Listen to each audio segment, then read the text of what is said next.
आणि सांगितलं तुझ्या भक्तीला मी तुष्ट झालं, तुझं काय मनोगत आहे ते मागून घे, मी स्वतः कैलासनाथ भगवान शंकर तुझ्या समोर आहे, तुझी इच्छा काय कर प्रगट करावी. पार्वती होती मूर्ती पाहिली मिलावती भांबावरी, हात जोडून जोडली घाईने मग पुन्हा पुन्हा भव्य ती मूर्ती पाहिली ऐक ना, आता हे भगवान शंकरचं भव्य दिव्य रूप आहे, समोर उभा राहिलं ती मेधावती भांबावली. काही सूचना केलं, देव आहे आपण तपश्चर्या करतो पण देव प्रगट झालाय, याच्यामुळे तिच्या हात जोडून फक्त उभा राहिले पण भांबावून गेले. काय करावं काय बोलावं हे सुद्धा त्याच्या मुखातून शब्द फुटे ना.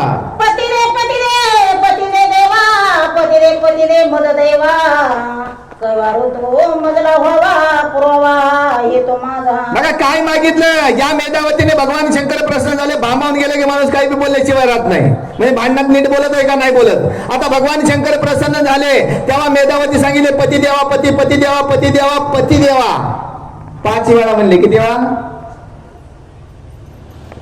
भगवान शंकर, आता मग आपण जे मागू ते देव तसाच तू म्हणतोय, मग मला काय व्हावं पुरवावा हा हे तू माझा, हे 5 वेळा बोलले होते. मला तर देव द्यायला आला, देवाला काय 5 वेळा मागा 10 वेळा मागा, देणार तर मुक्तच आहे, मुक्तच करणार. त्या भक्ताचं काय मनोरथ परिपूर्ण केल्याशिवाय राहणार नाही. अशी मागणी केल्यानंतर भगवान शंकर काय म्हणतात,